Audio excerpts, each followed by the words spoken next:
Mathimugam prime நேயர்களுக்கு வணக்கம். இன்னைக்கு நம்ம வீடியோவில் எதை பற்றி பார்க்க போகிறோம் அப்படின்னு பார்த்தீங்கன்னா, எல்லார் வீட்லேயுமே, அதாவது முக்கியமாக சொல்ல போனால் பெட் லவர்ஸ் ஃபேமிலியில இவங்க கண்டிப்பாக இருப்பாங்க. இவங்க ரொம்ப க்யூட்டாகவும் இருப்பாங்க.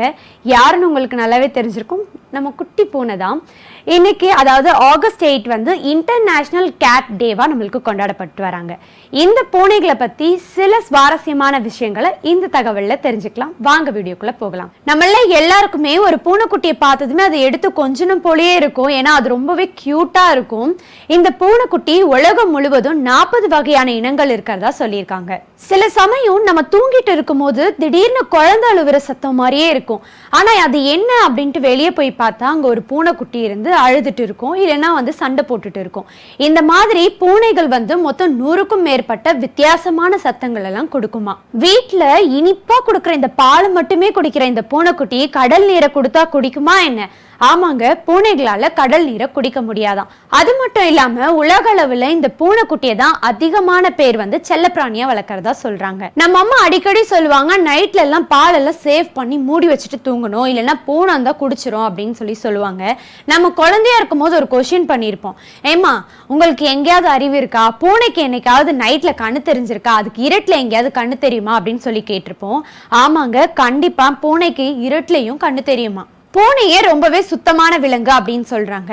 உடனே நம்ம சொல்லுவோம், ஆமா பூனை தான் அதிகமா பெட் லவர்ஸ் எல்லாருமே வீட்லயே வாங்கி வளர்ப்பாங்க, அப்ப அதை வாரத்துக்கு ஒரு நாள் கண்டிப்பா குளிப்பாட்டிடுவாங்க, அப்ப அது சுத்தமா தானே இருக்கும் அப்படின்னு சொல்லி நம்ம நினைப்போம். கண்டிப்பா கிடையாது. தன்னைத்தானே அது தன்னுடைய நாக்கால அதனுடைய உடம்பெல்லாம் சுத்தம் பண்ணிக்குமா. அதனால பூனையே ரொம்பவே சுத்தமான விலங்கு அப்படின்னு சொல்றாங்க. நம்ம உலகத்துல பூனைகள் வந்து 18ல இருந்து 20 வருடங்கள் வரைக்கும் உயிர் வாழும் அப்படின்னு சொல்றாங்க. இந்த 18ல இருந்து 20 வருடங்கள் வரைக்கும் வாழ்ற பெண் பூனைகள் வந்து தன்னுடைய வாழ்நாள்ல 150 குட்டிகள் வரைக்கும் போடும் அப்படின்னு சொல்லியிருக்காங்க. இன்னொரு சுவாரஸ்யமான விஷயம் என்ன அப்படின்னு பாத்தீங்கன்னா, பூனைகளுடைய காதுகள், அதாவது 2 காதுகளையும் தனித்தனியா 180 டிகிரி வரைக்கும் அசைக்க முடியுமா. அது மட்டும் இல்லாம மனிதர்களுக்கும் பூனைகளுக்கும் ஒரு சின்னதா சம்பந்தம் இருக்காம். அது என்ன சம்பந்தம் அப்படின்னு பாத்தீங்கன்னா, மனிதர்களுடைய கையில இருக்க ரேகை மாதிரியே பூனைகளுடைய மூக்குலயும் ரேகை இருக்கும் அப்படின்னு சொல்றாங்க. சரி, இதெல்லாம் இருக்கட்டும், பூனைங்க மரத்துல இருந்து குதிக்குது, மாடியில இருந்து குதிக்குது, அதுங்களுக்கு மட்டும் எதுவுமே ஆகாதா அப்படின்னு கேட்டீங்கன்னா, பூனைங்களுக்கு 32வது மாடியில இருந்து கீழே விழுந்தா கூட எதுவுமே ஆகாதாம். அது மட்டும் இல்லாம ஒரு பூனை தன்னுடைய உடல் நீளத்திலிருந்து 6 மடங்கு உள்ள உயரத்துக்கும் அது குதிக்குமா. இந்த மாதிரி உங்க வீட்லயே ஏதாவது பூனைக்குட்டி இருந்துச்சுன்னா இந்த மாதிரி ஹை ஜம்ப்ல எல்லாம் சேர்த்து விடுங்க, ஈஸியா அது ஜெயிச்சுட்டு வந்துடும். அதுக்கடுத்துதான் என்ன சொல்றாங்க அப்படின்னு பாத்தீங்கன்னா, மனிதர்களுக்கு பார்க்க தேவைப்படுற ஒளியில 6ல் 1 பங்கு ஒளியிலேயே பூனைகளால ஈஸியா பார்க்க முடியுமா.